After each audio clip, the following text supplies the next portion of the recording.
रात का वक्त था। टूनी अपने कमरे में बैठी खिड़की से चांद को देख रही थी। चांद आज अजीब सा लग रहा था, जैसे उसके अंदर से छोटे छोटे सितारे टूट कर गिर रहे हों। इसी दौरान एक हल्की सी चमक कमरे में उतरी और बोबो तैरता हुआ आया।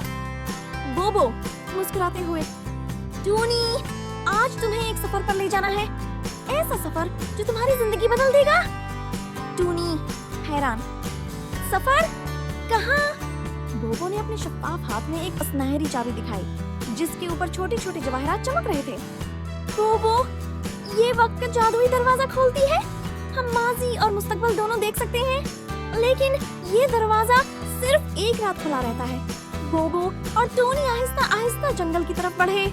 रात का आसमान नीला और जामुनी रंग में ढल रहा था और दरख्तों पर जगनू ऐसे रोशन थे जैसे जमीन पर सितारे उतर आए हों। रास्ते में उन्होंने बोलते हुए पत्ते देखे जो हंस हंस कर एक दूसरे को कहानियां सुना रहे थे।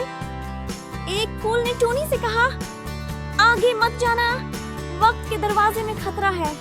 टूनी थोड़ी डरी, मगर बोबो ने उसका हाथ पकड़ा। डरो मत, मैं हूं ना। फिर आखिर वो एक बेहद पुराने सुनहरी तने वाले दरख्त के पास पहुंचे, जिस पर चांद की किरणें बिल्कुल मरकज में पड़ रही थी। बोबो ने चाबी घुमाई तो दरख्त के बीच एक न चमकता हुआ सुनहरी दरवाजा बन गया। जैसे ही दरवाजा खुला, एक ताकत और रोशनी और रंगों का तूफान बाहर आया और दोनों अंदर खंच गए। अंदर एक ऐसी दुनिया थी जहाँ बादल कौस उक़ुज़श के रंग में थे और पानी की झरमट की तरह आसमान पर तैर रहे थे। दरख्तों के पत्ते रोशनी की तरह झलमलाते थे। परिंदे ऐसे गाते जैसे किसी जादुई गाने का हिस्सा हूँ।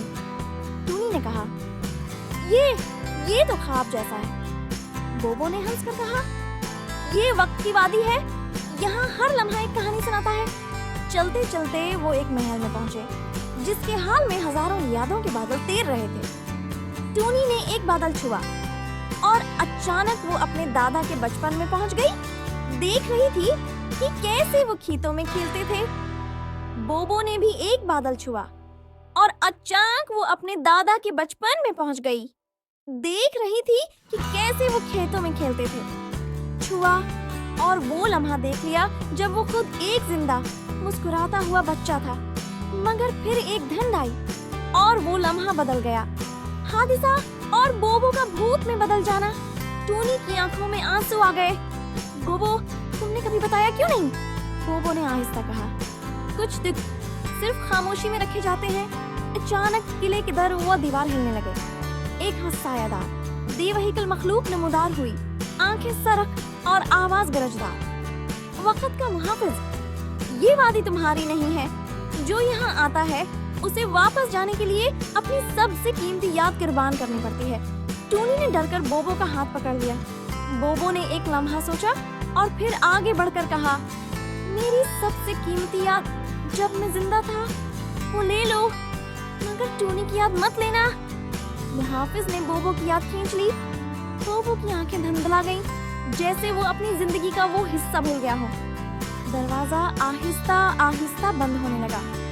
टूनी ने बोबो को खींचकर इसमें दाखिल किया और दोनों एक झटके के साथ वापस जंगल में आ गए। टूनी ने रोते हुए कहा, तुमने अपनी जिंदगी की सबसे खूबसूरत याद क्यों दे दी? बोबो ने मुस्कुराकर कहा, वक्त यादें ले सकता है, मगर दोस्ती नहीं। और तुम मेरी सबसे बड़ी याद हो